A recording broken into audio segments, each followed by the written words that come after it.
Veja no ICL Notícias, segunda edição. Pablo Marçal só chegou depois que acabou. Troca de guarda. Após demissão de Silvio Almeida, Lula nomeia a deputada Macaé Evaristo como nova ministra dos Direitos Humanos. Cerco contra as apostas. Justiça bloqueia 20 milhões de reais de empresa de Gustavo Lima por suspeita de lavagem de dinheiro para bets e tira do ar 15 sites de jogos de azar. Clima de deserto e muita fumaça. Maior seca da história, calor e queimadas derrubam qualidade do ar no Brasil inteiro. E São Paulo fica em primeiro lugar como a cidade mais poluída do mundo. O ICL Notícias está no ar.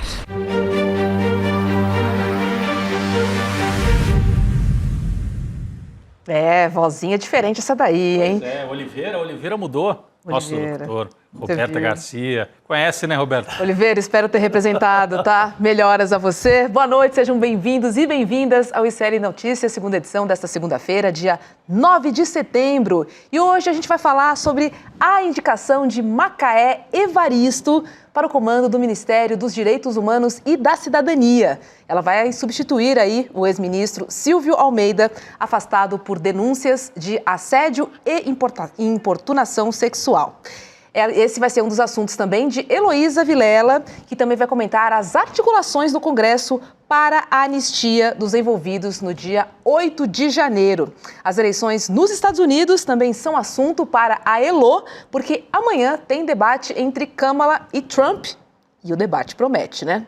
Hoje também é dia de Cacai de Almeida Castro aqui conosco. A gente vai voltar a analisar o PL da anistia, que pode ser votado amanhã na Comissão de Constituição e Justiça, também conhecida como CCJ. Lembrando que toda a nossa programação, desde o Desperta até o N2, ela é transmitida pela Pop TV do Rio Grande do Sul. Então chega mais, que nosso programa está só começando, a semana está só começando, mas as notícias, olha, meninos, boa noite. Isso, o ar está irrespirável em vários sentidos, né, Chico? Olha, por muito menos, Paris retirou o carro das ruas por 4 vezes ao longo da história. O nosso estado hoje aqui, nosso cenário em São Paulo é pior do que as vezes que Paris retirou o carro das ruas, para você ter ideia. Eu me lembro da Olimpíada de Pequim, 2008, né, que as pessoas falavam muito da poluição, ficava aquele cenário que você não enxergava, às vezes, as instalações esportivas e tal. E São Paulo está vivendo uma situação, não só São Paulo, o Brasil, nós vamos falar disso. Todo, né? É muito difícil respirar. Liga o umidificador, bebe muita água. E é isso, né? Esporte ao ar livre também é bem arriscado nessas situações. Você que anda de bicicleta? Pois é, não, mas eu evitei. Hoje eu passava aqui em São Paulo e vi um rapaz correndo, 11 horas da manhã, debaixo do sol, e com esse ar que foi considerado o pior ar do planeta na manhã de hoje. Eu vou começar por aí. O Brasil sufocado, Chico. Boa. O Brasil sufocado, né? A gente tem queimadas, porque as pessoas falam, é uma névoa. Não é névoa. É fumaça de queimada, que atinge o centro-oeste. E hoje cedo eu vi a postagem de um rapaz, de um surfista no Rio de Janeiro, na praia do Rio de Janeiro, falando, olha aí, ó. Vocês estão achando que é coisa lá do... né? Parece que é longe do Rio, porque o Rio tem um mar aqui na frente. Não, está no Brasil inteiro. Olha essas imagens. Olha essas imagens. Essas imagens são de Rondônia. Rio Madeira. Daqui a pouco nós vamos falar especificamente. Essa é a ponte que cruza o Rio Madeira em Porto Velho. Nossa. Rio Madeira baixíssimo, no menor nível da história, e a fumaça se espalhando, as pessoas não conseguem ver a capital do estado de Rondônia. Então nós vamos falar de várias partes do Brasil. A fumaça chegou até o Rio de Janeiro. Um colega nosso estava no Rio também, disse, olha, teve praia, mas uma praia com uma fumaça, assim, com um ar meio esquisito. Então o Brasil inteiro coberto por esta fumaça. E o que chama atenção, Roberta, Chico, as autoridades de saúde não abrem o bico. Será que é porque estamos na véspera da eleição? A nossa equipe entrou em contato com o Ministério da Saúde Federal. No caso de São Paulo, Governo do Estado, Secretaria de Saúde Estadual e Secretaria Municipal de Saúde, perguntando, vocês não vão dar uma indicação, uma recomendação? Eu acho que era o caso, Ministério da Saúde convocar uma rede e explicar para as pessoas o que fazem. A nuvem cobre o Brasil inteiro. O que se deve fazer? Fecha a janela? Abre a janela? Fica em casa? Tem aula? Não tem que suspender a aula numa situação dessa? e os mais velhos podem sair na rua, está faltando orientação, porque é evidente que nós estamos num quadro de emergência absoluta em relação ao ar. Se não fosse por outro motivo, olha esse site suíço que trouxe um estudo mostrando como é que está a qualidade do ar nas principais cidades do mundo. São Paulo teve a pior qualidade de ar do planeta nesta segunda-feira, disse o site IQAir. É um site suíço. Daqui a pouco eu vou mostrar a tabela aqui. 9, 10 horas da manhã, nesta segunda-feira, São Paulo ficou em primeiro lugar. E os dados vêm de quem? Das autoridades de São Paulo, CETESB.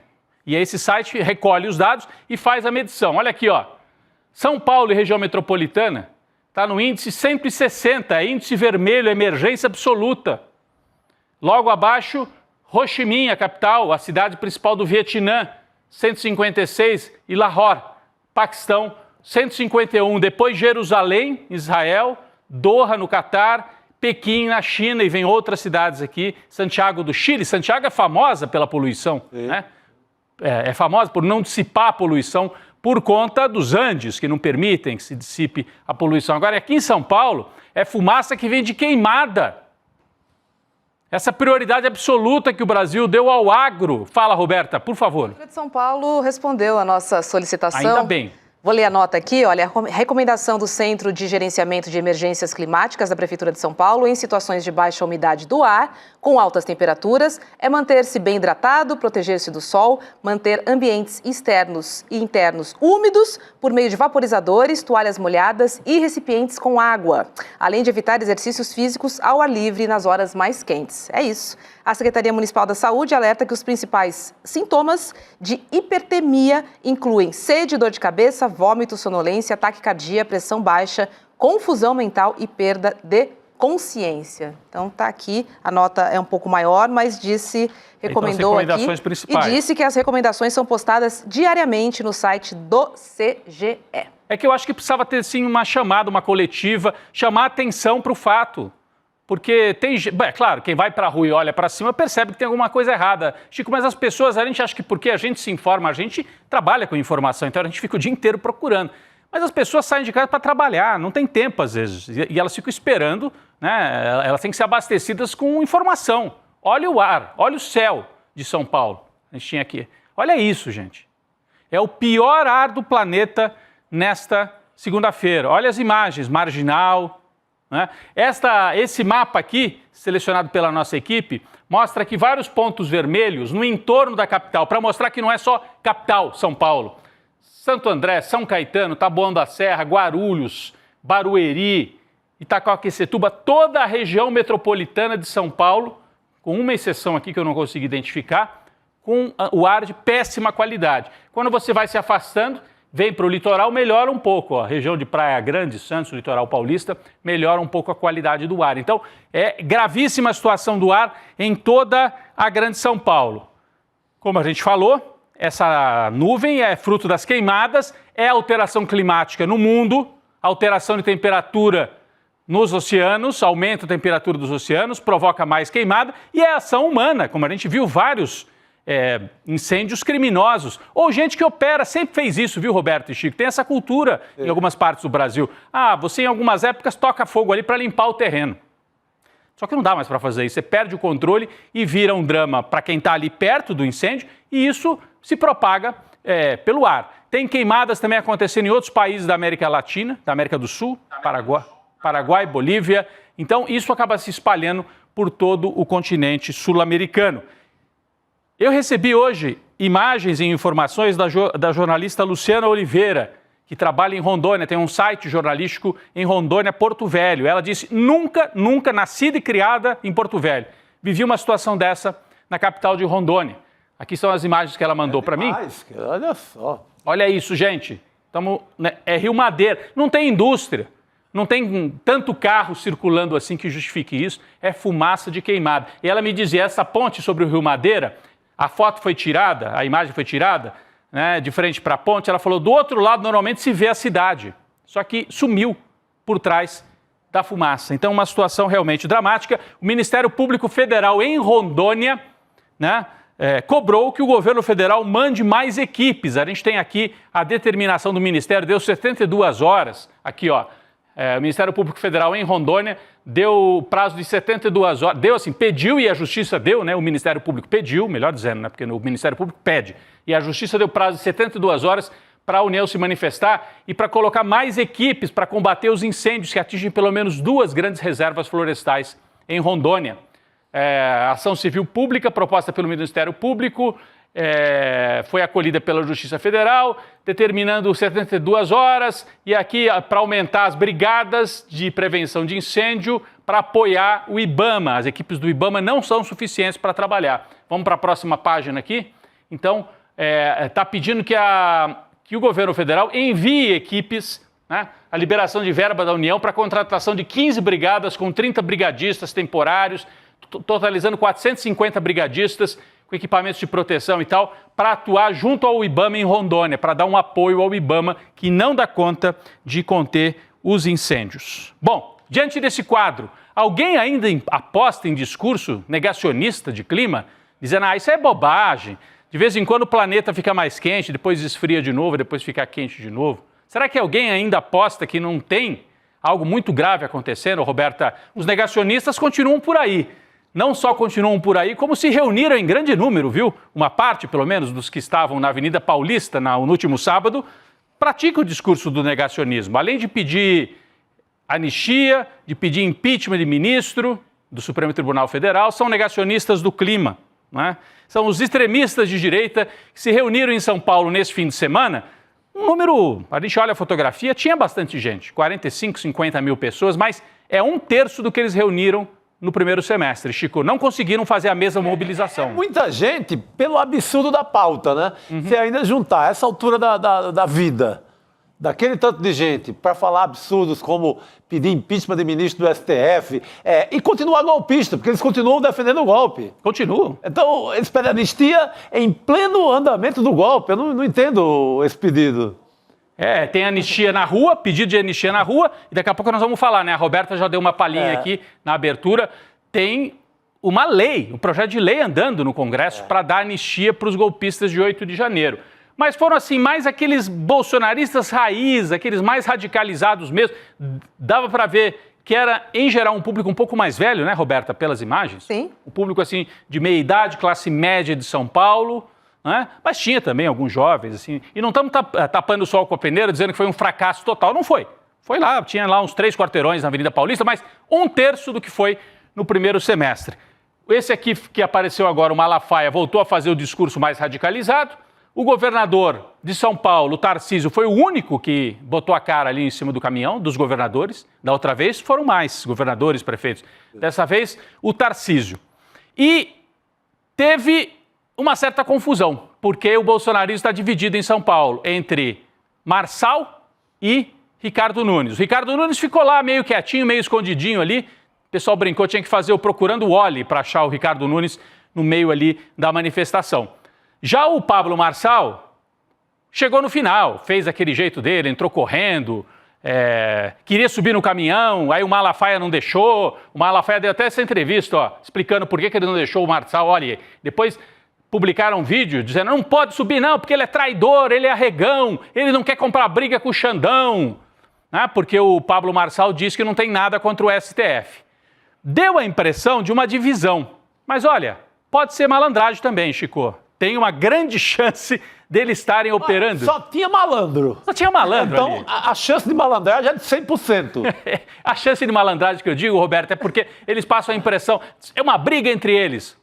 Mas será que é uma briga mesmo? Porque o Bolsonaro e o Malafaia, não vai subir no caminhão o Marçal. E aí eles dão a impressão, estão apoiando o Nunes.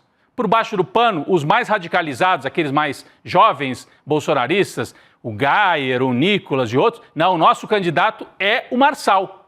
Mas o Marçal não pode subir no palanque. Com isso, eles criam um clima, assim, e ficam com um pé em cada canoa. Estão com um pé em cada canoa. Vão pegar a grana do acordo com o Ricardo Nunes, que não é pouca grana, a grana que é para emplacar o vice lá na chapa, e vão descarregar voto depois, na hora H, no Pablo Marçal. Não tem desacordo. Esse povo se reúne com 2 segundos e vão estar junto de novo. É muito estratégico, é a extrema-direita estratégica para tirar o Boulos do segundo turno. Pois é, porque fica essa pergunta. A Roberta mesmo falava aqui, né? Tem um zoom, porque a última pesquisa mostrou tríplice empate. Empate técnico, né? Empate técnico. O Boulos um pouquinho na frente. Eu acho que o Boulos tem mais probabilidade de ir ao segundo turno mesmo, porque tem uma parte do voto da Tabata que numa última hora pode ir para o Boulos ali, porque precisa botar o Boulos no segundo turno. Mas, gente, pode acontecer, É um risco. Há um risco em São Paulo. Aberto, A esquerda tem que acordar em São Paulo. Tem que acordar em São Paulo, porque o projeto do Jair Bolsonaro com essa confusão, apoia o Marçal, finge que apoia o Nunes, é levar os dois para o segundo turno. Vocês já imaginaram? Nunes e Marçal no segundo turno na capital paulista? Nós temos esse risco. É bom lutar para que isso não aconteça, né? Eles também não estão com essa capacidade toda de mobilização como a gente viu no sábado. Mas campanha de rua, eu só vejo em São Paulo, nos bairros mais centrais, classe média e tal, e mesmo não classe média rica, assim. Hoje eu fui ao Jabaquara, um bairro assim um pouquinho mais afastado, mas zona sul de São Paulo, só propaganda do Nunes, o Ricardo Nunes, prefeito, porque é muita máquina, vereador, é muita propaganda na rua. O Marçal não existe na rua, o Marçal existe nas redes e o Nunes domina as ruas. Então nós temos um cenário perigoso para o Boulos, ele depende de um voto que fica aí no meio do caminho, um voto mais militante, um voto de esquerda e dependeria do Lula e da Marta. Vamos ver o que vai acontecer em São Paulo. No começo eu dizia assim, será que o Bolsonaro vai tentar equilibrar os pratos e ficar com os dois até o final? Parece que sim. Muita gente dizia, é impossível, ele não vai conseguir ficar com um pé em cada canoa, é impossível. Vai seguir assim. Está tentando. Pode ser que dê certo. Vamos ver, tomara que não. Bom, então, essa é a situação em São Paulo, né? Depois de essa manifestação do 7 de setembro, não mexeu uma vírgula. Em relação ao Supremo, olha, o Xandão olha para isso aí.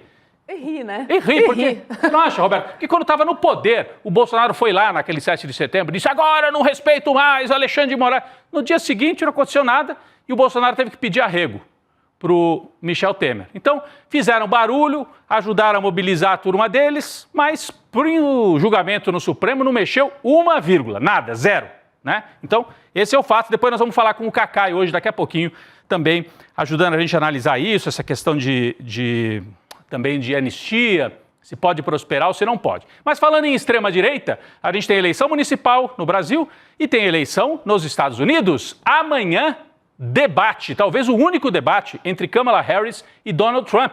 Talvez o único. Teve aquele primeiro debate do Biden contra o Trump, depois o Biden desistiu. Essa campanha já teve várias reviravoltas. Incrível, né, Roberta? Porque você teve no começo o Biden ao quebrado, aquele debate em que ele, nossa, ali, perdeu a eleição, o Trump está eleito. Depois teve o atentado à orelha atingida do Trump. Ali, agora está eleito mesmo. Depois o Biden desiste, a Kamala vem e tem um momento de avanço da Kamala Harris em agosto. Mas, atenção, as pesquisas que saíram nesse fim de semana, New York Times, pesquisa do Siena College, mostra que parou de subir a Kamala Harris, estancou. Está, assim, em empate absoluto, como foram as últimas eleições nos Estados Unidos. Olha aqui, ó, Trump e Harris, pescoço a pescoço, né? A gente diria aqui no Brasil, cabeça a cabeça, né? Enfim, estão equilibrados, é um empate, mostram as pesquisas. A gente tem aqui o gráfico de uma dessas pesquisas, que foi publicada pelo próprio New York Times, eu acho que a gente vai mostrar aqui, que mostra, olha aí, ó, Kamala Harris 47, Donald Trump 48. É a última que foi publicada.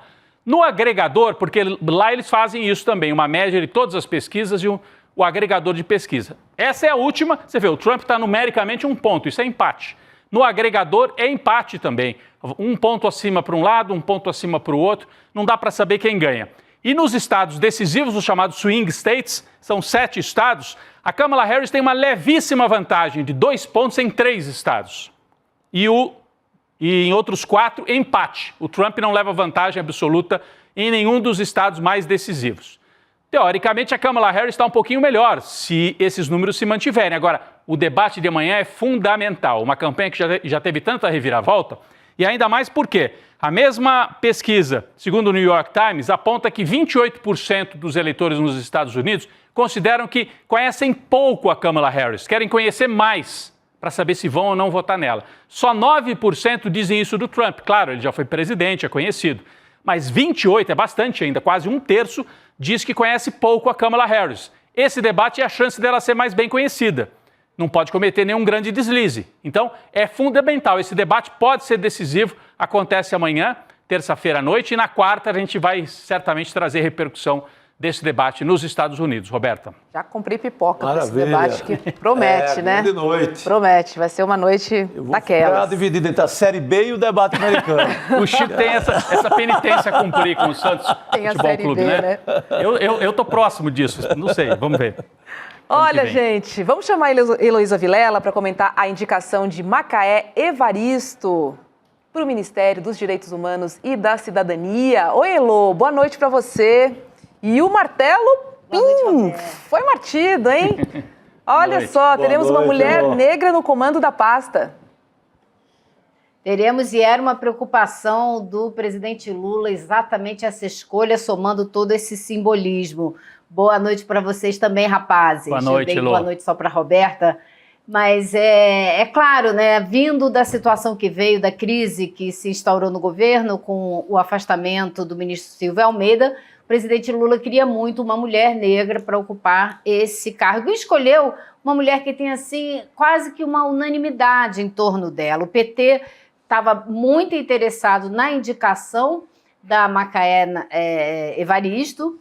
Ela é muito bem vista em Minas Gerais, por onde teve uma trajetória política excelente como vereadora, como secretária, também trabalhou no governo, né, como secretária no MEC, sempre voltada para a área de educação, agora estava deputada de pouco tempo de mandato, mas tem uma atuação fortíssima, não só sempre voltada para a educação pública de qualidade, mas de inclusão, de começo de escolas indígenas e por aí vai. E ela participa de várias frentes parlamentares lá na Assembleia Legislativa de Minas Gerais, inclusive de ética, defesa das mulheres. Então ela é realmente uma mulher muito ativa, politicamente muito consagrada, porque a atuação dela só recebe elogios. Então eu conversei assim, com pessoas ligadas ao PT, dentro do governo, do movimento negro, e todos já, antes de sair a confirmação do presidente Lula, me diziam que o nome dela era certo, era muito apoiado, e a gente viu na internet as reações, a Gleisi Hoffmann reagiu, outras pessoas reagiram, ela era muito ligada também à líder da área financeira do PT, que também reagiu, ou seja, ela chega com muito apoio, com muita força, para terminar o mandato que o Silvio Almeida começou, e um ministério muito sem recurso, mas que mesmo com pouquíssimos recursos, Silvio Almeida, isso a gente tem que dizer, foi um excelente gestor e fez coisas que assim, ninguém acreditava que seriam possíveis. Então, ela vem para dar continuidade a esse mandato e é um ministério muito importante, né? E olha, além da Macaé Evaristo, outros nomes ali eram cotados, né? Benedita da Silva foi uma delas, também a Nilma Lino, também, que é ex-ministra da Igualdade Racial, foi cotada também para a vaga, mas ela ficou com a Evaristo, né? Com a Macaé Evaristo. Vamos dar uma olhadinha no perfil para a gente conhecer um pouco mais ela? Bora. Por favor. Vou colocar aí na tela o perfil. Olha lá. Macaé Evaristo é deputada estadual em Minas Gerais pelo PT. Ela é graduada em Serviço Social, é mestre e doutoranda em Educação. Ela dá aula desde os 19 anos, tá? É a primeira mulher negra a ser secretária municipal de Educação em Minas Gerais, de 2005 a 2012. Primeira mulher negra a ser secretária estadual de Minas Gerais, de 2015 a 2018. E também foi titular da Secretaria de Educação Continuada, Alfabetização, Diversidade e Inclusão do Ministério da Educação. No governo da Dilma, né? Exatamente, no governo de Dilma Rousseff. Tem um perfil bastante combativo também, Elô. Eu conversava com algumas pessoas lá de Minas Gerais, ligadas também ao movimento negro em Minas Gerais, e estavam felizes porque acreditam que é uma pessoa com um perfil certo e com experiência política, né? Bom, não é pouco ser militante, mas além de ser militante, ela também é gestora. Ela tem as duas qualidades, né? As duas... Tem muita história como administração ali no balcão, resolvendo a bronca, né? Secretária, municipal, você trouxe aí, municipal, estadual, federal, então tem experiência nas três esferas. Militante, né? Militante. Experiência com política, porque não adianta ser militante se não tem, né? Esse jogo de cintura também. De educação de é base. como me descreveram. uma longa história. Como me descreveram hoje, ela é PT raiz também. Ela é roots. Isso é uma coisa importante, porque é um ministério que o PT reivindicava que fosse dado ao partido, e também o PT de Minas Gerais, que está sem nenhuma representação na esplanada dos ministérios. Então, Minas Gerais queria muito essa representação na esplanada, e conseguiu. E olha, a presidenta do PT, a Gleisi Hoffmann, publicou uma mensagem. Vamos dar uma olhadinha no Blue Sky, foi o post. Bota na tela pra gente, por favor. Gleisi Hoffmann, aí. Olha lá, ali a mensagem da Gleisi. Com Macaé Evaristo, do PT de Minas, o Ministério dos Direitos Humanos, o presidente Lula nomeia uma mulher negra combativa com história de lutas e realizações na defesa da educação e dos direitos humanos das crianças e adolescentes. Sucesso, companheira Macaé, que é prima, né, da escritora Evaristo Conceição Conceição também. Evaristo. Conceição Evaristo. Conceição Evaristo. Exatamente.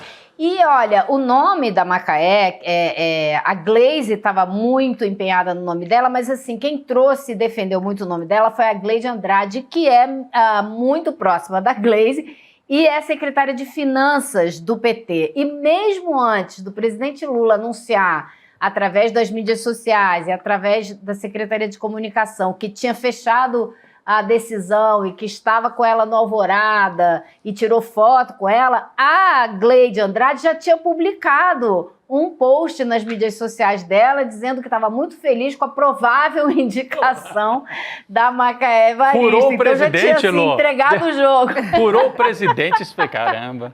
Bom, o presidente Lula Furou, fez uma adiantou. postagem, né? Pois é, vamos dar uma olhadinha. Tem uma postagem também do presidente Do Lula. presidente Lula, acho que no Instagram.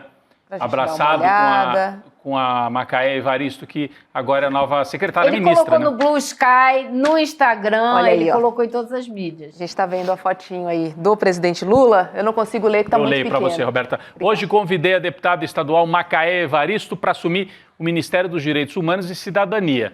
Ela aceitou. Assinarei em breve sua nomeação. Seja bem-vinda e um ótimo trabalho. A mensagem, assim, séria, protocolar, informativa, mas a foto do lado eu acho que até comunicava mais do que a... É uma escolha muito certeira, sabe?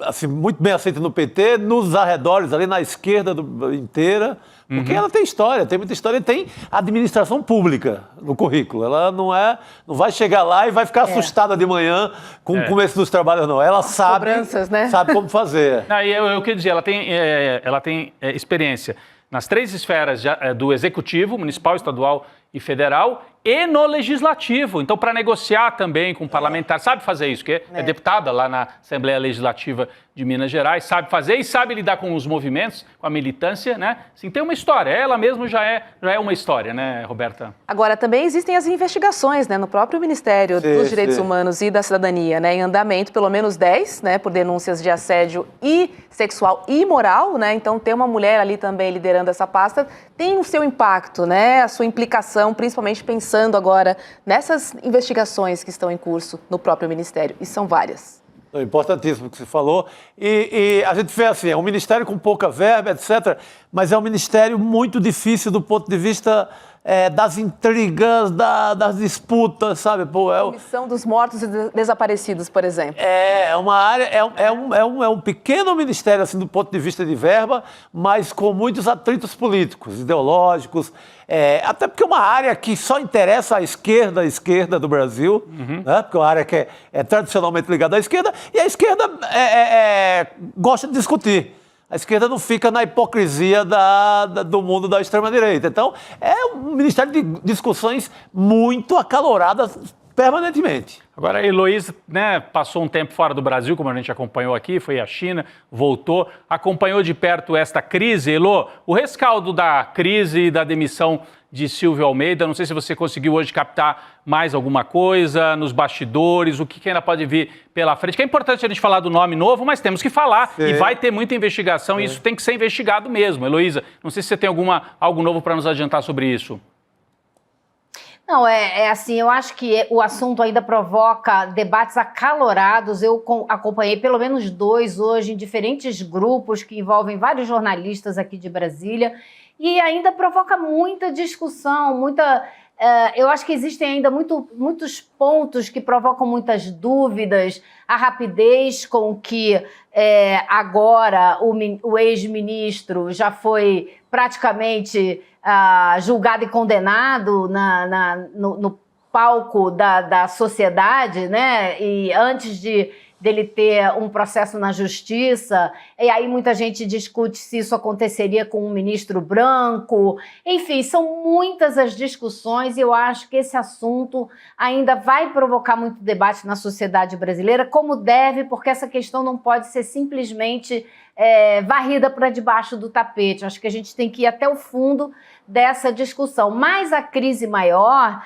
que se instalou no governo, ela hoje é resolvida com a indicação da Macaé Evaristo, mas ficam ainda as dúvidas, porque se isso já estava sendo denunciado há alguns meses, foi preciso virar um escândalo para ser resolvido, enfim. Então, acho que existem muitas pessoas falam de outras situações que acontecem nos níveis diferentes de poder, com pessoas muito conhecidas e poderosas. Uma delas eu não posso nem citar o nome aqui, porque existe um processo na justiça que nos impede, né, mas que também envolvem situações de violência sexual e que a pessoa continua no poder e negocia tudo e atua com grande...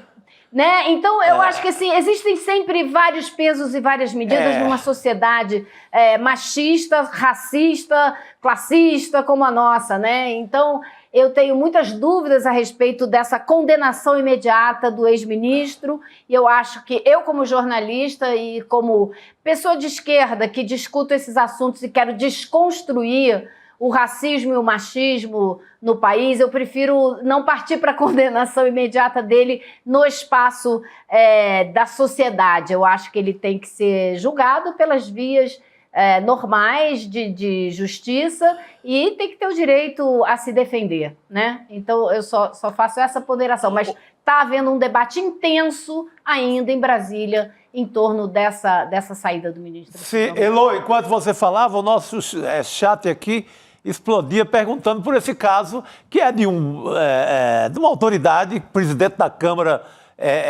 dos Deputados, que tem uma acusação gravíssima feita pela mulher, inclusive aqui no ICL Notícia, que foi processado por ter divulgado essas acusações da mulher, desse deputado, e não dá nada. Para uns não pega nada. Pois é. Parece que basta você ser canalha declarado e público que nada pega. É complicado, né? Pois então é difícil. Pedro Guimarães saiu da Caixa, mas já se passaram 2 anos. Sim, ele é réu e não aconteceu nada. Nada. Então, para uns não pega nada.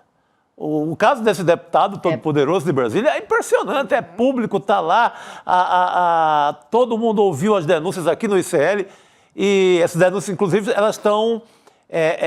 o deputado conseguiu tirar do ar. Tirou do ar, do Congresso em Foco, do ICL e mais da Pública. Sim. Mas você buscando bem, você encontra por aí. Bom, e não apagou o fato. Você tirar do ar, não apagou o fato. Ele pode ter apagado as postagens. As pessoas foram obrigadas a apagar. Mas não apaga o fato, e realmente é uma diferença impressionante, né, de tratamento. Porque se a gente parte do princípio, as pessoas, muitas, é inadmissível, não pode ter, a palavra da mulher tem que ser levada em conta em primeiro lugar, né, e tal. Nesse caso, não. Nesse caso, não. Não. E não pode exercer o poder uma pessoa que comete, ou que é suspeito disso. Pessoa que tem a suspeita de ter cometido esse tipo de agressão sexual. Você pode ter o abuso sexual, a importunação sexual no governo, ou pode ter na vida privada, dentro de casa. Eu não vou aqui colocar o que é mais grave do que o outro. É tudo gravíssimo. É tudo grave, não importa o título. O que a gente está discutindo é que porque para uns não pega nada. Não pega nada. E aí essa ideia de que não, a palavra da mulher tem que ser levada em conta. O cara decide o orçamento do país e pode virar ministro. Pode virar ministro do Pode virar ministro. Então, como é que é? Assim, aliás, seria complicadíssimo ele entrar no governo.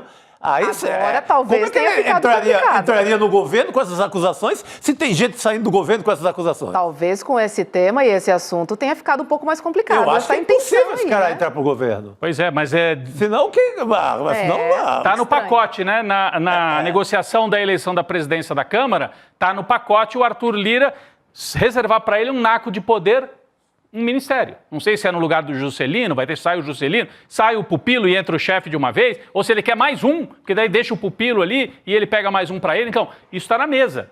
Né? Mas foi muito bem colocado pela Ilô aqui. E isso não quer dizer que a gente não ache super necessário, não vamos cobrar uma investigação desse caso. Sim, a ministra também. Aniele foi vítima. Mas se o governo age e tira por esse caso, ele vai admitir outro que tem um caso escandaloso? Pois é. Fica uma bela Não pergunta pode, né? aí, Fica uma bem bela pergunta na fumaça do Brasil hoje. Pois É isso aí. Deixa eu trazer o próximo tema, Elô, porque a Comissão de Constituição e Justiça da Câmara dos Deputados, ela pode votar amanhã o projeto de lei que vai anistiar os envolvidos nos atos de 8 de janeiro. A CCJ também pautou para amanhã 4 projetos de lei que limitam, a ação do Supremo Tribunal Federal. O primeiro artigo do projeto de lei da anistia já propõe o seguinte, prestem atenção, vamos dar uma olhadinha aqui na tela. Ficam anistiados manifestantes, caminhoneiros, empresários e todos os que tenham participado de manifestações nas rodovias nacionais, em frente às unidades militares ou em qualquer lugar do território nacional do dia 30 de outubro de 2022 ao dia de entrada em vigor desta lei. É isso aí, disse deputado federal Rodrigo Valadares, do União Brasil, do Sergipe. Não falta nada aqui, né, Elô? Anistia geral. Falta quem planejou o golpe, né? Porque essa proposta aí não fala de quem planejou, fala de quem participou de manifestação. Isso daí não inclui o Bolsonaro, então? Eu não sei. Pelo menos deixaram o Bolsonaro de fora, né? Só quem operou, no caso aqui, pois né? Pois é. Aparentemente, a gente não sabe, né, que consequências essa lei pode ter. Mas uma coisa a gente sabe, que a extrema-direita está vinculando a decisão a respeito da sucessão do Lira na presidência da Câmara à aprovação desse projeto. Eles querem não só aprovar isso na CCJ amanhã, que muito possivelmente aprovarão, porque não existe número de votos suficiente para se opor, né? Eu conversei hoje com o deputado Chico Alencar, que faz parte da CCJ, e ele disse, nós vamos resistir, não tem, a gente vai pedir visto, a gente vai fazer tudo que for para impedir o andamento desse projeto. Agora, a gente sabe que existe uma necessidade de acordo na Câmara dos Deputados, com participação do governo nessa história, para impedir que esse projeto vá adiante. E o que a gente não está vendo no horizonte é essa mobilização, né, do governo dentro do Congresso para evitar que isso vá adiante. Agora,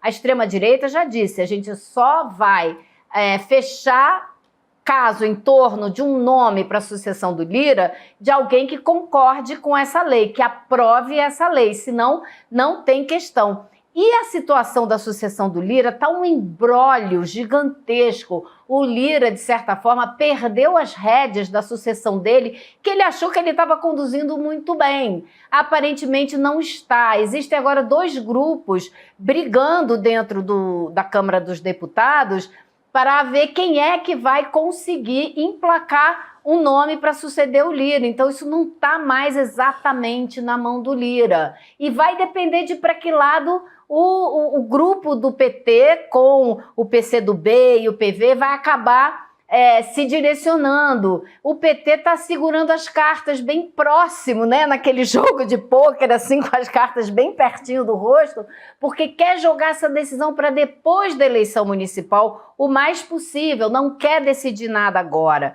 Quer ver o que vai ser o resultado da eleição municipal para ver se vai ter um pouco mais de poder de barganha para definir para que lado vai. Então tá uma confusão danada e esse projeto de lei de anistia está sendo usado como peça de negociação da extrema-direita para a sucessão da presidência da Câmara.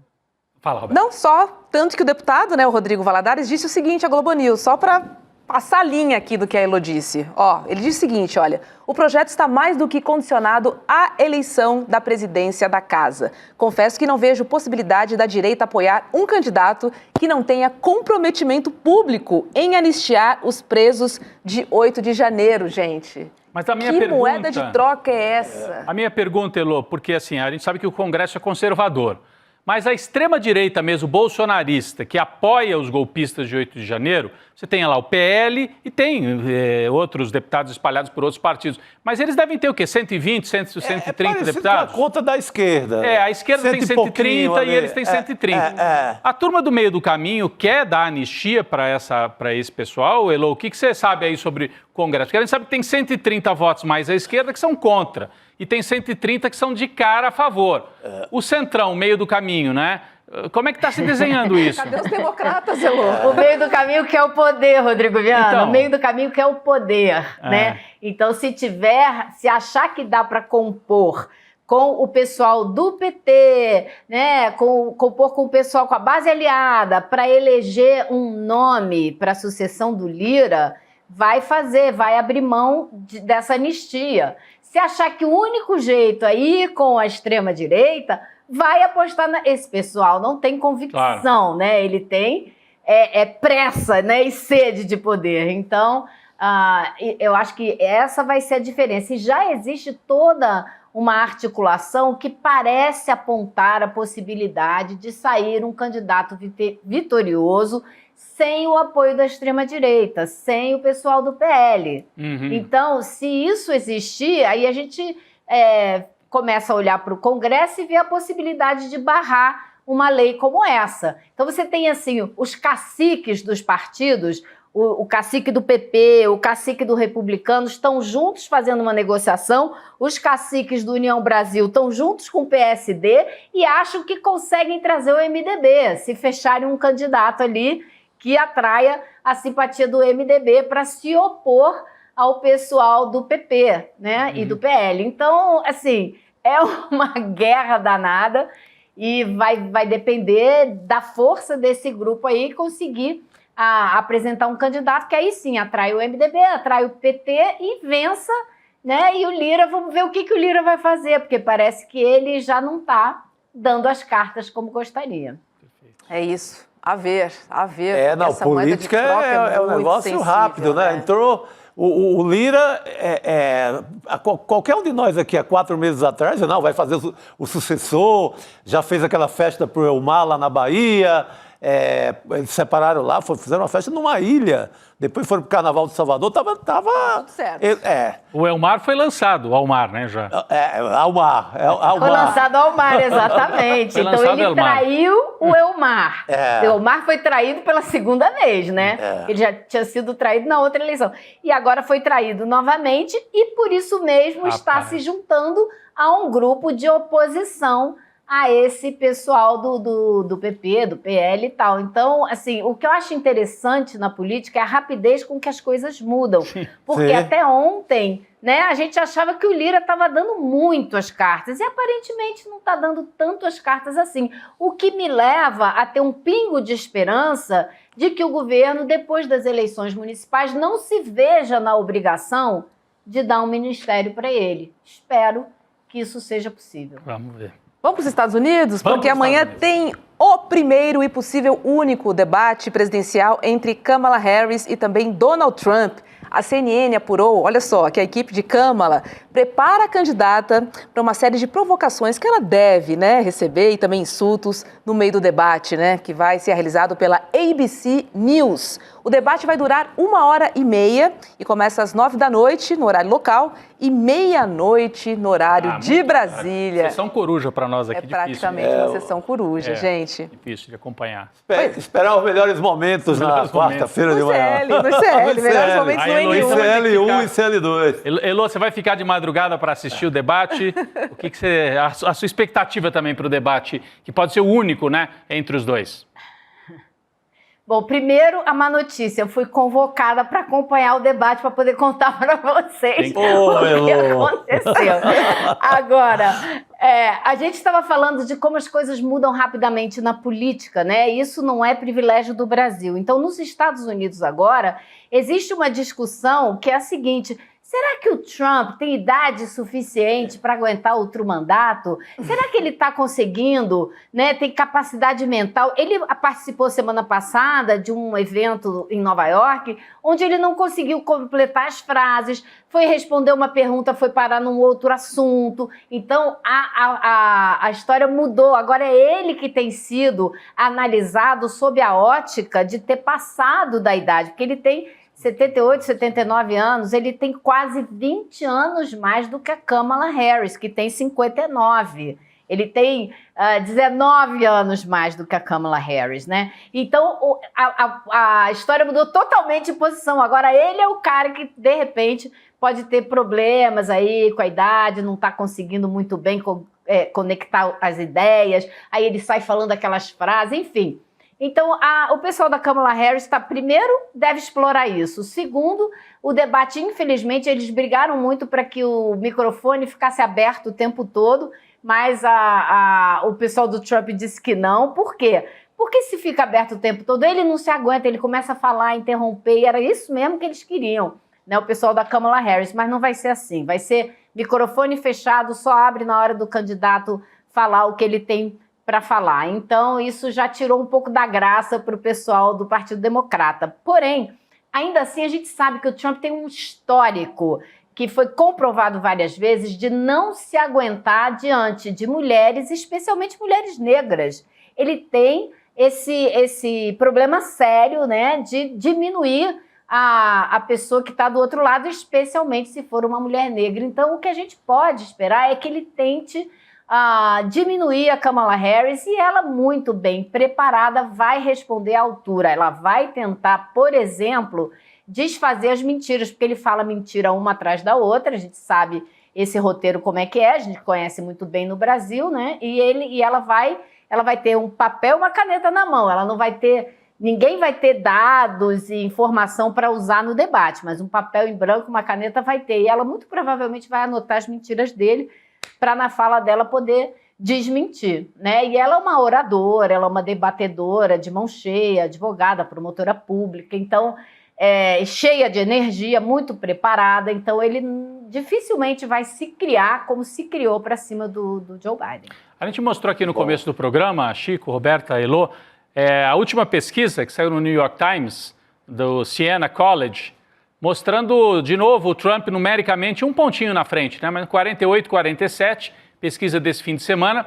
E a matéria do New York Times dizia, né, fala cabeça a cabeça, né, neck to neck, né, cabeça a cabeça, e diz que aquele impulso da Kamala Harris que veio no mês de agosto estaria assim chegando ao fim, aquele impulso, até pela escolha dela, foi um momento assim de empolgação. Então agora é que vai para os finalmente. E nos estados onde a disputa é mais ferrenha, nos chamados swing states, Wisconsin, Michigan, Pensilvânia, Nevada, Geórgia, Carolina do Norte e Arizona, praticamente empate em todos eles. Em 3, a Kamala está um pouquinho na frente, por 2 pontos, 3 pontos, e nos outros empate absoluto. Então, uma eleição ainda muito em aberto. Esse debate é fundamental. Não sei como é que você está vendo essa questão das pesquisas, né? Mostraram a Kamala avançando e agora parece que já voltou para um equilíbrio, que é a tônica das últimas eleições todas, né, nos Estados Unidos, não é isso? Exato. Exatamente. Foi o que você falou, a novidade da mudança do nome, isso deu um impulso enorme para a campanha. Ela rapidamente chegou e empatou com o Trump, passou do Trump. Agora a novidade passou, é como se assim a onda dela, né, tivesse já quebrando no mar, e ela precisa de um outro impulso que esse debate pode oferecer, dependendo do que acontecer. Agora, ela está empatada com ele no lugar onde vai acontecer o debate, que é na Pensilvânia, que é um estado importantíssimo. E saiu uma outra pesquisa que mostra algo muito preocupante, que um número muito grande de eleitores considera a Kamala Harris progressista demais, à esquerda demais, e um número muito menor de eleitores considera o Trump à direita demais. Eles não acham que o Trump é tão radical, mas acham que ela é muito radical. Então isso é muito preocupante, porque quem normalmente acha que ela é muito radical são pessoas brancas, de idade mais avançada, sem ensino superior, do meio rural. E isso é o quê? É o eleitor médio do estado da Pensilvânia, que é um estado onde ela precisa ganhar, onde ela está empatada com o Trump, e poderia definir a eleição, como foi no caso do Biden. Não sei se vocês se lembram, o resultado demorou uma semana para ser anunciado, por causa da contagem dos votos na Pensilvânia, estava apertadíssimo o resultado, e o Biden acabou ganhando, mas é isso, ela precisa da Pensilvânia. E se ela não perder essa pecha de ser muito esquerdista, né, vai ser complicado para ela ganhar na Pensilvânia e para derrotar o Trump nessa eleição. E olha, só corrigindo aqui, o debate começa às 10, às 9h45, para ser precisa, no horário de Brasília, e 9 horas lá no horário local. Tá bom? Então, já se tornou bem começar mais possível. Então, hein? aí sim vai pegar o seu joguinho, Chico. Aí vai ter que ficar ali zapeando. Vamos embora. E olha, Donald Trump publicou na rede social dele, o Truth, hoje, né, uma mensagem de apoio à legalização do uso recreativo da maconha na Flórida. O Trump? Pois é, de novo, né, porque ele já tinha falado sobre isso. Sempre. É o Trump. Aí vai mexer com a direita brasileira, né? A direita brasileira acha que isso é uma questão de conservadores, não pega nada, né, Elu? Para lá, para os Estados Unidos. Olha, é uma questão dos conservadores, porque o governador da Flórida mesmo é contra. O Partido Democrata, o governador da Flórida, que é republicano, Ron DeSantis, é contra. O Partido Republicano da Flórida fechou questão contra. Isso é uma medida que vai ser votada. Vocês sabem que tem aquelas iniciativas, né, que a população apresenta e é votada junto do dia da eleição presidencial. E se passar por mais de 60% dos votos, é adotada como lei. Não passa pela Assembleia Legislativa, não passa na mão do governador, tem que ser adotada. E é isso que eles vão votar na Flórida, se deve ser liberada o uso da maconha. E o Trump foi a favor. Por quê? Ele sabe que mais de 60% da população dos Estados Unidos é a favor, né? E isso vai bem junto com a medida que ele adotou quando era presidente, que chama First Step Act, ou algo assim, que foi uma medida de ajuste do sistema carcerário, que era para reduzir o número de pessoas presas e tornar as prisões federais um pouco mais humanas, focar mais na reabilitação do que na punição. Ele adotou essa lei, né, que era uma lei que tinha sido barrada no Congresso, ficou sendo arrastada ali há alguns anos, e quando ele entrou, andou no Congresso e ele assinou embaixo. Então, ela combina com essa medida, né, por mais que a gente possa achar estranho, porque contradiz o que a nossa extrema-direita aqui costuma defender, né? Mas ele defende. Exato. Né? A maconha está liberada em pelo menos 38 estados americanos, né? Seja para uso recreativo ou medicinal. Não é uma pauta, gente, é só para o Brasil. O tabu continua sendo no Brasil, né? Que dá todo mundo maconha, se esgoela e vira maconha. Gente. Oi. E eu não sei ele ter publicado isso agora, se também não pode ser algo que ele já está preparando para usar no debate. Porque a Kamala Harris, quando era promotora pública na Califórnia, ela botou muita gente na cadeia por causa de posse de um volume pequeno, uma quantidade pequena de maconha, né? Hoje ela é totalmente contra isso, ela vai defender uma outra posição, mas ela tem esse histórico. Não sei se ele vai querer usar isso no debate, mas não existe coincidência na política, né? Não, é verdade. Só maldade. Já jogou aí uma pra gente conversar. Elô, me conta, como é que tá o ar aí em Brasília, hein? É porque Brasília é famoso por ter o ar muito seco essa época, né? Mas a questão não é secura, né? Não é só secura, né? Não, tá queimando muita coisa. Vocês viram que houve uma queimada grande na Chapada dos Veadeiros, né? Sim. Houve muita queima aqui. Então, assim, ontem eu saí para ir visitar uma amiga. No carro a gente sentiu o cheiro de queimado, gente. As pessoas estão reclamando de fuligem dentro de casa, em cima dos móveis. O que a gente está vendo é no Brasil inteiro, não é só aí em São Paulo, não é só no Rio, não é só em Curitiba, é aqui em Brasília também. Assim, é um alerta de total. O Brasil inteiro precisa prestar atenção nisso, a gente precisa resolver atacar esse problema, porque está seríssimo. Pois é. E olha, a gente perguntou, né, para o Ministério da Saúde, para a Secretaria Municipal de Saúde, né, para a Secretaria de Saúde do Estado de São Paulo, para saber o que a gente tem que fazer, né, para se proteger quando o ar está poluído, assim, do jeito que a gente está vivendo aqui em São Paulo, em Brasília, em vários estados aqui do país. E olha que por causa dessa fumaça, né, proveniente das queimadas, São Paulo, por exemplo, hoje virou a cidade mais poluída do mundo. De novo, São Paulo virou hoje a cidade mais poluída do mundo. E por incrível que pareça, não há uma orientação, né, para a população se proteger. É isso, gente. E aí, a gente buscou aqui algumas informações num site suíço, o IQAir, e as recomendações são as seguintes, gente. Prestem atenção, tá? Reduza o exercício ao ar livre, como falamos aqui no começo do programa. Feche as suas janelas para evitar o ar contaminado do exterior. Os grupos sensíveis devem sim usar máscaras ao ar livre e ligar um purificador de ar, que a gente também falou aqui na abertura do programa. É incrível, né, não ter uma recomendação para essa situação específica, né?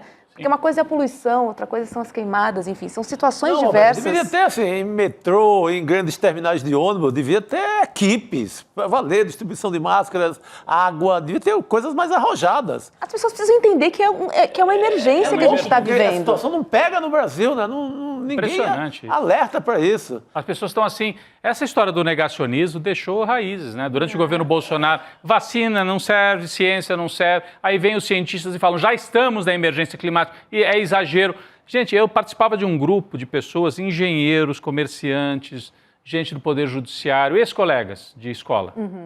Gente que estudou, fez universidade, quase todos. E a maioria estava 2, 3 semanas atrás buscando fontes dessas bem maluconas, especialmente dos Estados Unidos, para dizer, não, acho que não é bem assim, não tem aquecimento global. Isso aí não é verdade. Ainda, a esta altura, é uma loucura, é um negacionismo. Então deixou assim uma cicatriz tremenda na sociedade, mas o governo, principalmente o governo federal, a gente espera que tenha uma diretriz para esse momento, que é um momento gravíssimo. E esse site que a Roberta leu as recomendações, Elô, é o mesmo site suíço que hoje fez essa medição e mostrou que São Paulo, pela manhã, era a cidade mais poluída, ou tinha o pior ar, pior qualidade de ar do mundo, era São Paulo. Acima de cidades da Índia, que muitas vezes tem problemas, da China, do Paquistão, São Paulo, em primeiríssimo lugar. Vietnã. São Paulo, durante algumas horas, ficou com esse título terrível. Assustador. E não é carro só, hein? Fábrica e carro, porque a gente está acostumado. São Paulo sempre foi poluído. Tem muito carro, fábrica, agora nem tem tanta fábrica, né? Mas tem essa poluição. Não, agora é a nuvem que vem com as queimadas. E se junta a carro e essa outra poluição que já é assim, comum ou tradicional em São Paulo. Sabe que também a gente está falando muito de eleições e propostas. Oi, Elô. Não, só comentar que a gente está falando muito se a gente tem as queimadas e essa fumaça toda, a gente tem a consequência depois. Porque o que queimou? O que a gente perdeu, né, nessa queimada? Então a gente perdeu um monte de vegetação. Cerrado. Então o problema só aumenta. Sim. Não, só ia comentar, porque a gente está, né, no período eleitoral, muitas propostas vindo aí, mas pouco se fala do que fazer para combater essa crise. Pouquíssimo. Né? É um assunto que praticamente não é de interesse, né, dos candidatos. Não dá manchete isso ainda no Brasil, que loucura. Ninguém fala nada e a gente está vivendo essa situação que seria uma outra oportunidade boa, né, para, enfim, medidas serem adotadas nas ruas para que as pessoas percebam a gravidade que já estamos vivendo, né? Mas olha, silêncio. Boca de siri, famosa boca de siri. Ninguém a impressão que a gente tem é que as pessoas vão partir daqui a pouco para uma adaptação. Vão levar o umidificador para o trabalho, vão colocar lenço úmido para quando estiverem andando na rua e vão fazer de conta que esse é o normal agora. E não tem... Bom, tem que acostumar, né? O ser humano vai se acostumando, mas é horrível, é terrível. Terrível. Heloísa Vilela, bem-vinda de volta. Obrigada, viu? A gente se encontra aqui no ICL. Seja bem-vinda. Obrigado, Elô. Obrigado, Elô. Boa noite. Valeu, pessoal. Boa noite, Elô. Até. Vamos voltar a falar de uma mega investigação, né, da polícia contra empresas de apostas, que é um assunto que o ICL está de olho, viu? A Justiça determinou o bloqueio de 20 milhões de reais da empresa Balada Eventos, que é do cantor sertanejo Gustavo Lima. Ele teve um avião apreendido na semana passada. Lembra que o Lima é garoto propaganda de uma empresa chamada Vai de Bet, que foi alvo da polícia. A suspeita é que essas casas de apostas estavam lavando dinheiro de jogos ilegais, principalmente do jogo do bicho. Foi expedida ontem, né, a ordem de prisão contra o dono da Vai de Bet, o José André da Rocha Neto, que segue foragido. Ele estava na semana passada, a gente lembra, no iate na Grécia, comemorando o aniversário de Gustavo Lima. Olha, Que rolo, porque quanto mais a gente mexe, né, novas descobertas aparecem, novos valores, enfim. Esses das bets é rolo para anos agora no Brasil. E tem dois tipos de consequências muito graves, né? Primeiro, hoje eu estava lendo todas as matérias possíveis sobre esses centros de recuperação de jogadores viciados anônimos, né? Que tem vários, tem inclusive no Hospital das Clínicas aqui em São Paulo, tem um muito bom, que a sigla é ANJA, ANJA com M, mas que é uma sigla que é uma entidade de ajuda a esses jogadores. Assim, o que está chegando, o que tem chegado nesses grupos agora é Bet e Tigrinho. Bet e esses cassinos online. Antigamente já era o bingo, né? Teve uma fase do bingo, né? Teve fase de bingo, tinha de tudo, né? Esses jogos mais antigos, jogos de bicho, mas assim, o que aumentou nesses grupos, assim, de famílias preocupadas e levando... primeiro que a pessoa demora a reconhecer que está viciado. Ganha ali um tostão, acha que está... No começo você até ganha, né? Aliás, você ganha para apostar, né? Você recebe para apostar, o tal do bônus. Você ganha uma quantia ilusória ali de 500 conto ali, vai jogar aí começa. Teu time está jogando, você começa. Bom que você está apostando quantos laterais, depois você está apostando a renda, depois você está apostando... Aí você já passa para o cassino e não tem fim. Então, tem essa consequência e tem a consequência do roubo, né? Do roubo, da lavagem de dinheiro, que é sem tamanho. Esse caso agora, que envolve esses personagens todos famosos aí, envolve o Gustavo Lima, porque é muito amigo do Rocha, que é um paraibano de Campina Grande, o José André Rocha. Ele era garoto de propaganda e ele estava lá no navio e tem ligações com... Ele nega, mas tem ligações, segundo a polícia de Pernambuco, tem ligações com o próprio negócio da Bet lá da Paraíba, lá de Campina Grande. Então, ou seja, ele não seria só garoto propaganda? Não seria só garoto de propaganda. Quando a polícia resolve...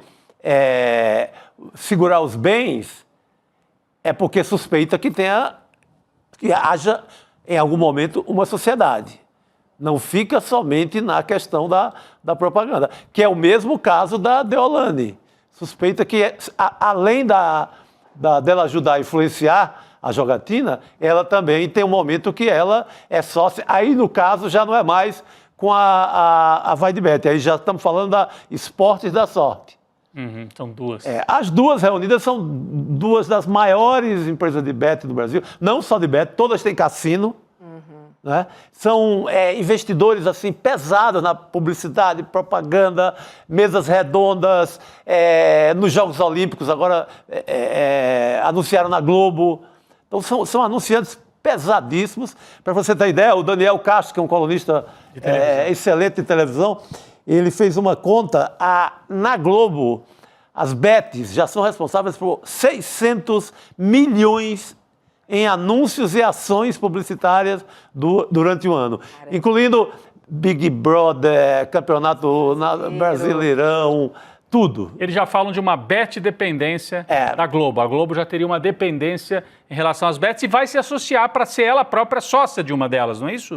A Globo, com a MGM, que é internacional, ligada a apostas e cassinos, é uma das concorrentes, se inscreveram nesse programa do governo para reivindicar uma bet.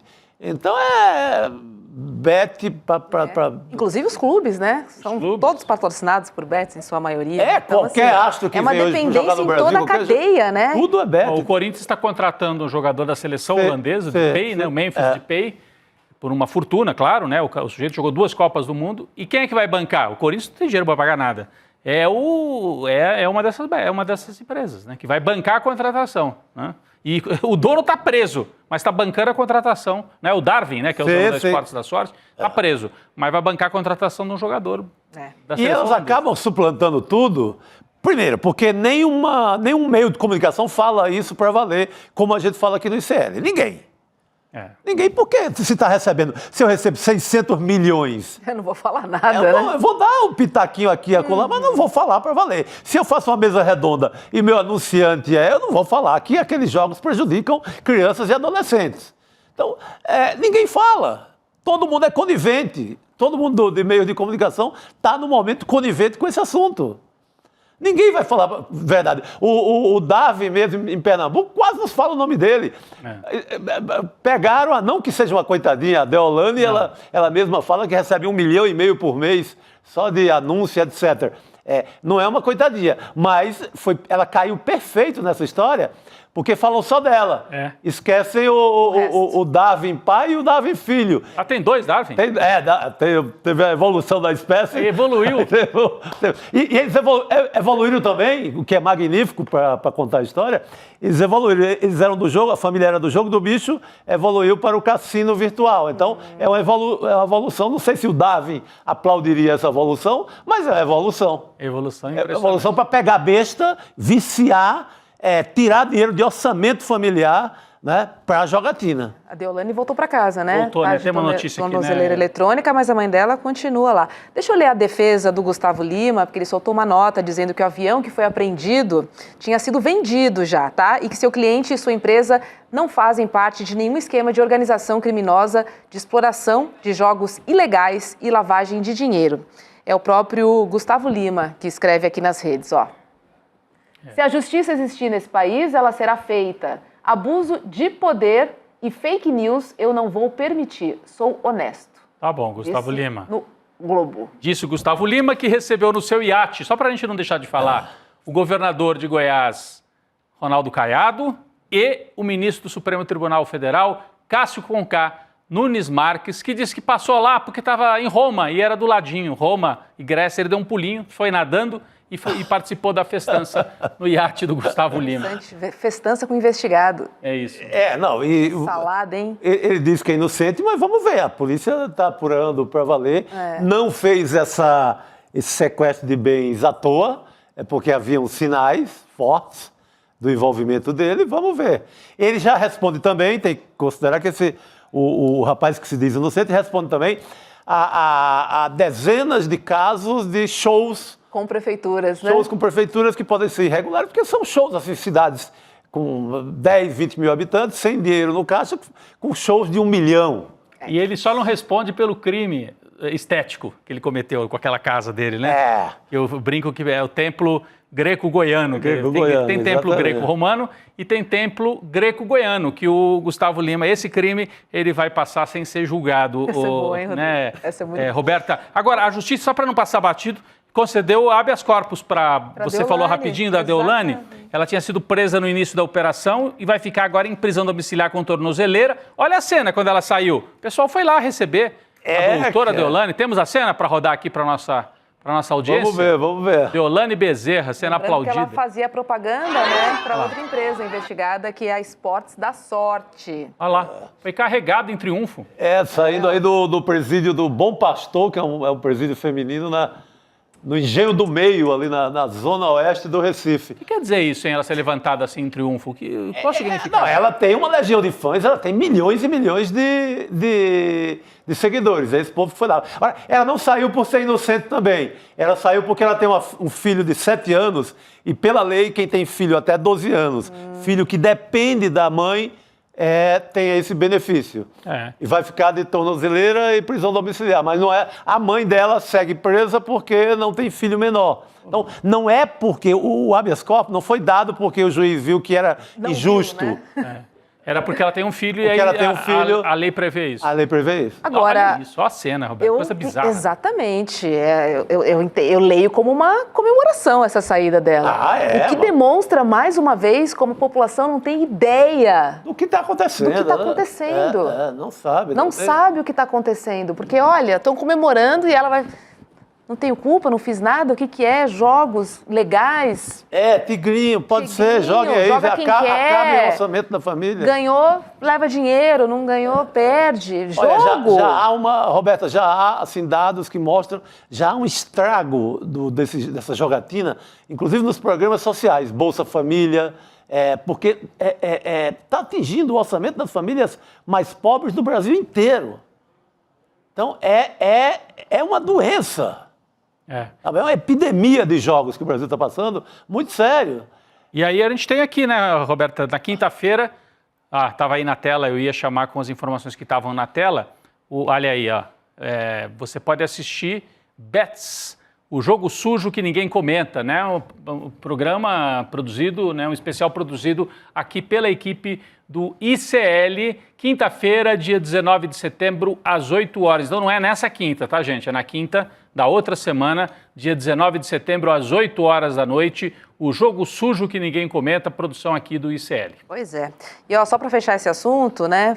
Dizer que o cerco está se fechando de fato contra as empresas de apostas, uma decisão liminar da Justiça de São Paulo determinou o bloqueio de 15 sites de jogos de azar virtuais, como o jogo do Tigrinho, que o Chico acabou de falar, e também do Dragão, que prometem retornos rápidos, né, para os jogadores. A acusação é que as empresas atuam sem regulamentação. Então, assim, estamos de olho, né? Tá rolando, mas estamos de olho. Sim. Você sabe que quando o Edu começou a falar desse... Desculpa, estava no meio da frase. Não. Quando o Edu começou a falar sobre esse tema, o Eduardo Moreira, né, no ICL Notícias primeira edição, e anunciou que a gente ia produzir, a equipe começou a produzir, eu vi algumas pessoas falando, mas que exagero, dá tanto espaço para isso, né? Porque Conhecimento. Pois é, e aí explode essa mega operação, que acho que é a maior operação da Polícia Civil desse ano, é relacionada às bets, o que mostra que houve um faro aqui da equipe de ir atrás de um tema que estava aí, ó, fervilhando na sociedade brasileira, né? A questão econômica, os interesses econômicos, mas também a questão de saúde que o Chico falou, é a questão de saúde pública já essa Total. altura, né? Hoje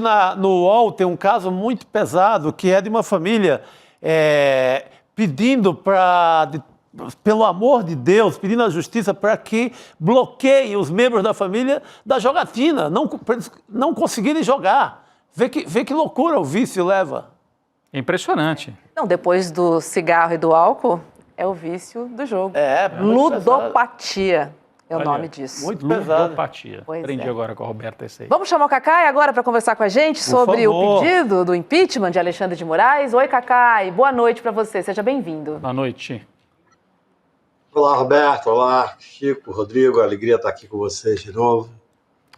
Olha, Boa noite, há meu pouco a oposição protocolou no Senado um pedido de impeachment de Alexandre de Moraes. O requerimento tem assinatura de mais de 150 deputados e mais de 1 milhão de assinaturas de brasileiros. E parte dessas assinaturas foram colhidas ontem, né, na manifestação bolsonarista aqui no dia 7 de setembro, em São Paulo. E com esse requerimento de agora, já são 22 pedidos de impeachment contra Moraes. E aí, Cacai, eu te pergunto, vai para frente isso? Boa. Olha, eu acredito que, como você disse, tem 22 pedidos de impeachment, já demonstra que é um jogo político, não mais do que isso, não tem, do meu ponto de vista, nenhum fundamento para ir para frente. Nunca li e já não gostei, esse de hoje, né? Agora, tudo isso está acontecendo por um assunto que nós já falávamos aqui na semana passada, né? Pela inação absoluta desses processos que estão ocorrendo no Supremo Tribunal. Tudo isso, na minha visão, eu tenho batido muito nisso, peço a reflexão das pessoas, nada mais é do que a tentativa de desmoralizar o Supremo Tribunal e, particularmente, o ministro Alexandre de Moraes. Ou seja, enquanto nós não dermos um fim a esses inquéritos, o ministro Alexandre é o relator do inquérito, talvez seja o inquérito mais importante hoje, que é o inquérito de 8 de janeiro, a tentativa de golpe. Já tem 221 condenados e vários outros esperando julgamento. Enquanto não tiver uma definição, o fim do inquérito, que determine a responsabilização dos políticos, dos militares, generais, dos financiadores e Bolsonaro e seu grupo, nós vamos viver essa instabilidade. Eu não consigo entender como as pessoas acham que é possível viver tanto tempo com essa, eu diria, com esse esgarçamento das relações entre os poderes. Isso é uma coisa que eu tenho escrito, que eu tenho debatido. Isso é uma estratégia de defesa. O bolsonarismo, que está muito enfraquecido, vocês viram ontem a manifestação do 7 de setembro, pelos cálculos, deu mais ou menos 1/4 das pessoas da última manifestação. Então o bolsonarismo está se esvaindo, até porque hoje existe o Pablo Marçal, que compete com o bolsonarismo numa série de questões. Mas enquanto esses bolsonaristas estiverem na rua, quer dizer, boa parte boa parte não, que se tem essa quantidade de assinatura, deve ter colhido em vários lugares. Mas uma grande quantidade foi colhida ontem nessa manifestação. Isso é, gente, uma estratégia de defesa dessas pessoas que estão nitidamente já derrotadas e certamente angustiadas, porque tem 221 condenações a 13, 14, 15, 17 anos. Eles sabem que, como líderes da organização criminosa, eles vão pegar 22 anos, 25 anos, 27 anos. Então, eu falo, repito, eles têm o direito que esse inquérito termine, relate o inquérito. Depois do relatório, apresente as denúncias, porque essa angústia faz com que venha cada dia uma nova forma de tentar desmoralizar o Poder Judiciário, desmoralizar o Ministério do Estado. Claro que não conseguem. Esses impeachments, pedido de impeachment, não dão em nada. Eu, como advogado que advogo há 40 anos do Supremo, eu já vi dezenas de pedidos de impeachment. Sempre os políticos fazem alguma coisa, pedido de impeachment contra um ministro do Supremo. Agora, o momento é um momento diferente. Eu, há 1 ano e meio atrás, eu me encontrei com um líder bolsonarista, um senador da República, que ele disse claramente para mim, falou, olha, nossa estratégia é fazer maioria no Senado, que é o Senado que vai julgar o impeachment. Se apresentado, o presidente do Senado, em regra, nem apresenta esse pedido de impeachment. Mas ele disse, a nossa estratégia é fazer maioria no Senado para poder pressionar o Supremo. Não é nem para conseguir impeachment, não. É para poder pressionar o Supremo, para poder fazer o Supremo ficar, eu diria, encantoado, entendeu? Então, gente, enquanto nós não tivermos a definição desse inquérito, especialmente de 8 de janeiro, essas pessoas, se imaginam, um general desse que sabe que vai ser processado, vários políticos, são 18 políticos, os grandes, os financiadores, o Bolsonaro e aquele grupo mais próximo dele, vendo que o Zé Mané, que estava dentro do Supremo, pegou 17 anos, sabe que vai pegar 20 e tantos anos. Pois é. Então, isso faz parte dessa ofensiva de desmoralização como forma de defesa. Escuta, velho, a Constituição de 88 prevê que o cidadão tem o direito à ampla defesa. Mas a ampla defesa, evidentemente, ela passa por um critério ético. Desmoralizar o judiciário, desmoralizar o ministro supremo, não é ético. Não pode estar dentro da estratégia da ampla defesa. Mas nós temos que cobrar agora agilidade na Polícia Federal para concluir os inquéritos, agilidade na Procuradoria para poder apresentar a denúncia. Não, eu ia só dizer, Roberto, aqui, já para emendar no nosso próximo assunto, que essa história deles apresentarem justamente hoje o pedido de impeachment é para dar uma sequência, uma consequência à manifestação de sábado, é para mostrar, valeu a pena vocês virem para a rua, porque uma das pautas do sábado era impeachment. Então estamos aqui apresentando e trazendo... Fica vazio do vazio, Se não cai no vazio, eles não conseguem fazer o próximo. Isso tem a ver também com o nosso próximo assunto aqui, Roberto, essa história de anistia para os golpistas. Porque ontem, aliás, sábado, né, eles pediam duas coisas, impeachment do Moraes e anistia para os golpistas do 8 de janeiro. E também está avançando, né? A gente falou aqui no começo, mas acho que você vai trazer para o Cacai comentar também. Vou trazer para o Cacai, porque amanhã a Comissão de Constituição e Justiça da Câmara pode votar o projeto de lei que concede anistia aos envolvidos nos atos golpistas do dia 8 de janeiro. A extrema-direita está botando força nessa pauta. Foi assunto da manifestação, como disse o Rodrigo, no dia 7 de setembro, na Avenida Paulista. Então, assim... Estão tentando dar uma sequência a tudo que foi pedido e solicitado. Exatamente. Não pode esfriar, né? E Roberto, isso começa, Cacai, Rodrigo, isso começa naquela matéria da Folha. Estava morto esse assunto. Aí eles foram atrás de todo jeito e conseguiram aquela materinha ali na Folha, que é aquelas ligações, ao meu ver, frágeis entre o Alexandre de Moraes e o seu assessor, mostrando que tinha uma interferência do Xandão. Aquela matéria tenta ressuscitar esse assunto. E, de certa forma, é a matéria que deságua na manifestação de sábado. Com a ajuda do Elon Musk também. Com a ajuda do Elon Musk, são as duas coisas. Mas, Cacai, parece que não estão com essa força toda, né?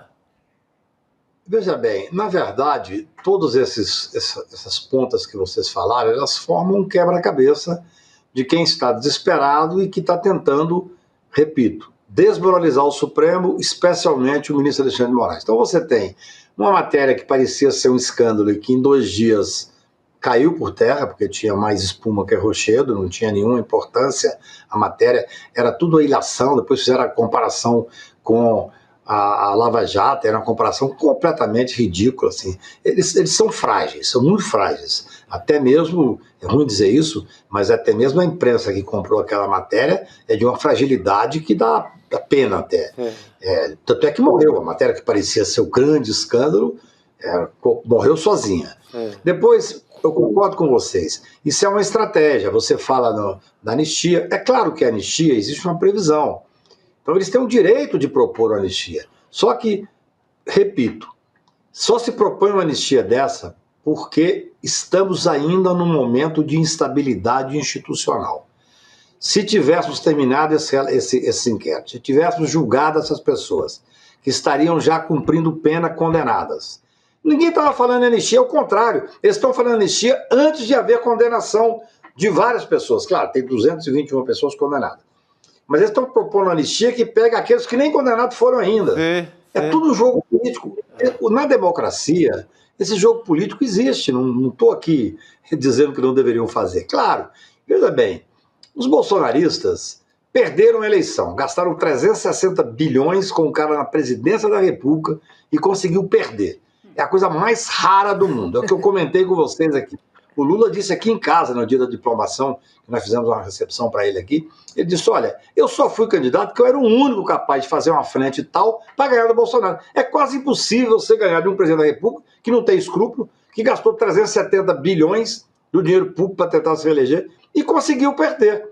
Então, aquele grupo que estava já, eu diria, com todas as bocas e mãos nas tetas do Estado, eles ficaram completamente desesperados. Sim. Agora, você imagina depois disso, ainda surge um mais à direita do que ele, que começa a tomar o espaço dele. Hoje, o Bolsonaro atacou esse Pablo Marçal de uma forma absolutamente, vocês devem ter visto, deselegante. Chamou de traidor, rodou vídeo. Esse é o tipo da briga, Rodrigo, que você torce pra briga, entendeu? É muito divertido.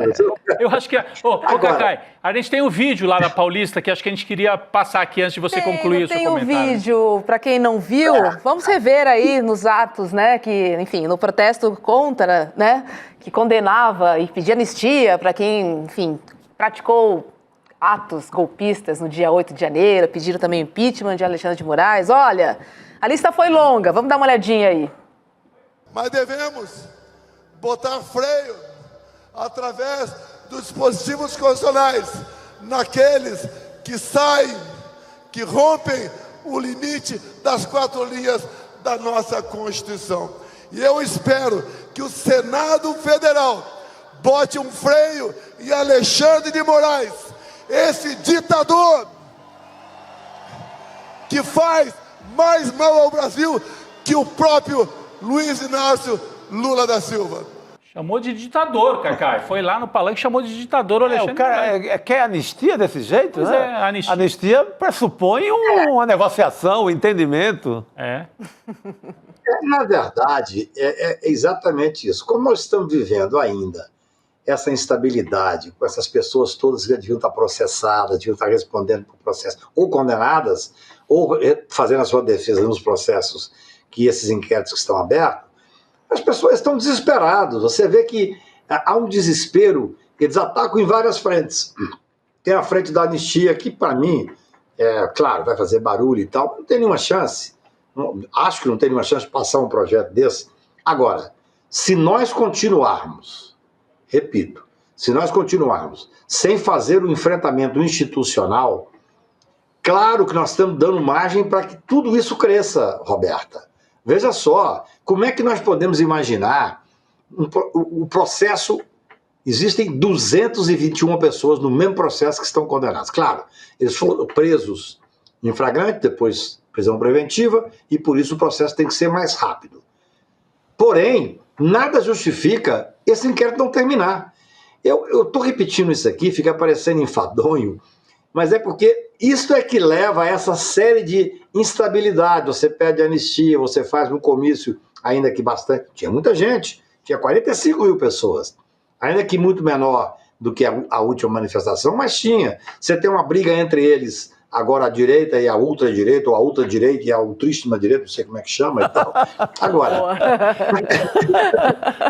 Ultríssima direita. para que a gente tenha estabilidade emocional, institucional, desculpa, é necessário que o país possa mudar essa pauta. A pauta de 8 de janeiro, ela tem que terminar o mais urgente possível. Eu faço parte do grupo Prerrogativas, isso era hoje motivo de discussão lá dentro. Claro, tem que ser tudo dentro da regra constitucional. O inquérito tem que terminar, tem que haver denúncia e tem que haver processo.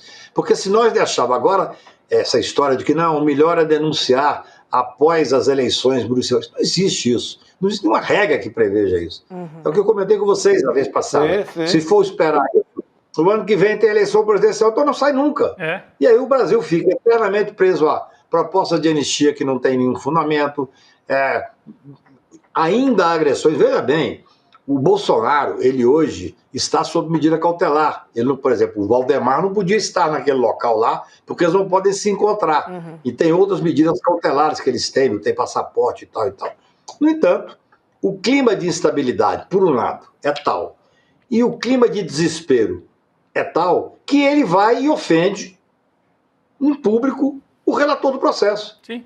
É isso. Incrível, assim. Porque, em regra, quando você vai conversar com o cliente, você fala para o cliente, olha, você conseguiu aqui uma cautelar, mas, por favor, não fale sobre o processo.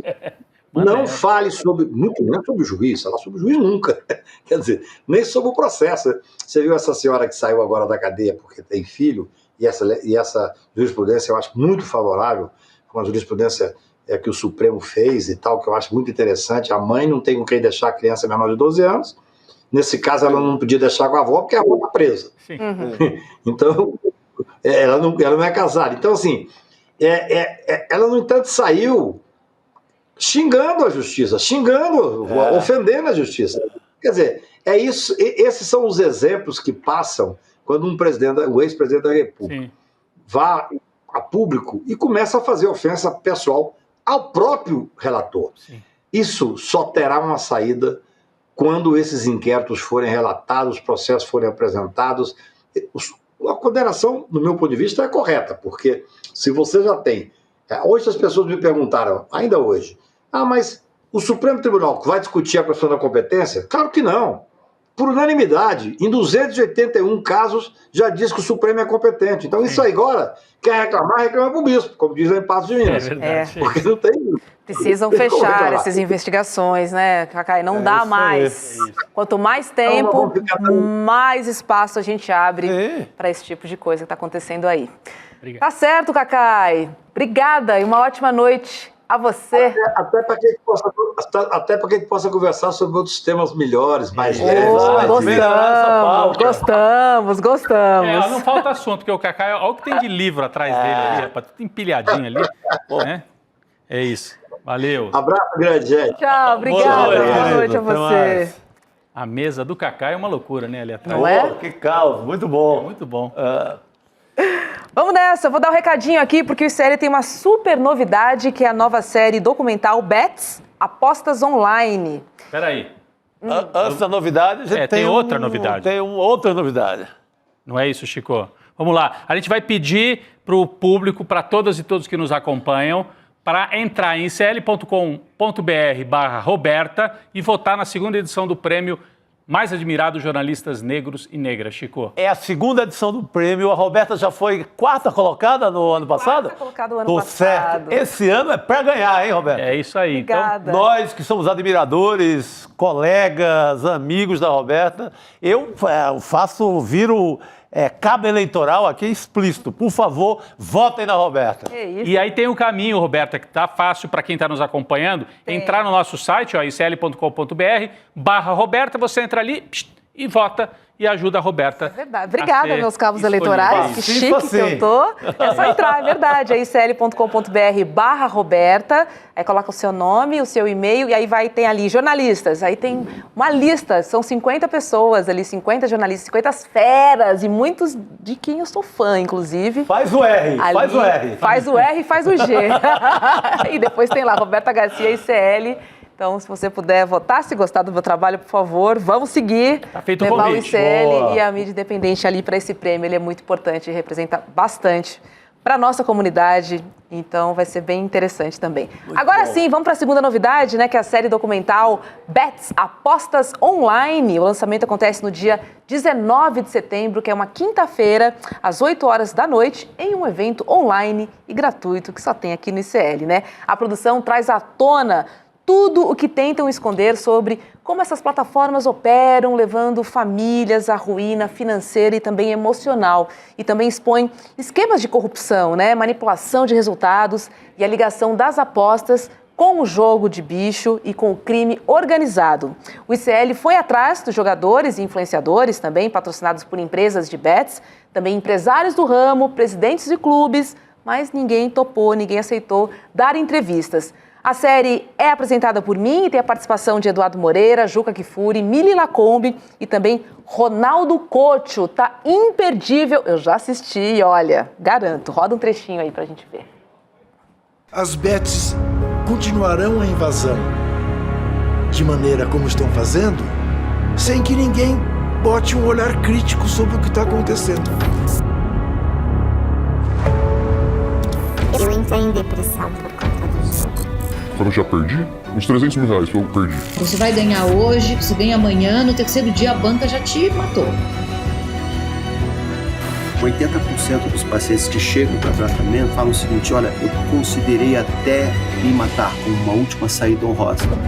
Suicídio mesmo foi tentado por 20% dos nossos pacientes. Já foi tentado por ocasião da procura do tratamento. O jogo não vai fazer ninguém enriquecer. Por quê? Porque a lógica é que quem ganha é a banca. Talvez o único atalho que exista para enriquecer seja vendendo a ilusão de que existe um atalho para enriquecer. É uma questão que está intrinsecamente ligada ao sistema capitalista. Economicamente é um desastre, porque você está concentrando renda, tirando renda de pessoas que poderiam ser produtivas com aquele dinheiro em troca de nada. E vamos ver para quem foi esse dinheiro.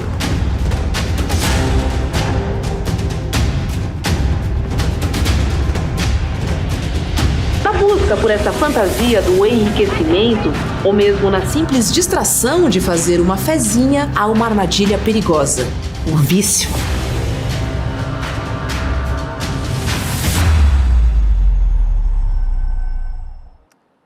Garante seu ingresso para o lançamento da nova série original do ICL, com exibição do primeiro episódio na íntegra e trechos inéditos. Inscreva-se em icln2.com.br. Lembrando que a direção é de Helga Simões e Márcia Cunha, a direção de André Uzeda e Antônio Farinati Roteiro, e né? a montagem de PH Mota. Falei? Não, a direção e o roteiro do André Uzeda e Antônio Roteiro Farinati. do André, isso, exatamente, do Antônio, e a montagem do PH Mota. Essa é a equipe, uma parte da equipe, né? Porque a gente sabe que tem muita gente trabalhando e tá muito bacana. Tem entrevistas incríveis ali e mostra bem esse lado, enfim, que as pessoas fingem não ver ou não têm conhecimento também, Sim. né? Acho que estamos aí para levar. ICL, né? Instituto Conhecimento Liberta. Sim, só que... Fechou? Fechou, Robertinha. Boa noite, Rodrigo. Boa noite, Chico Sá.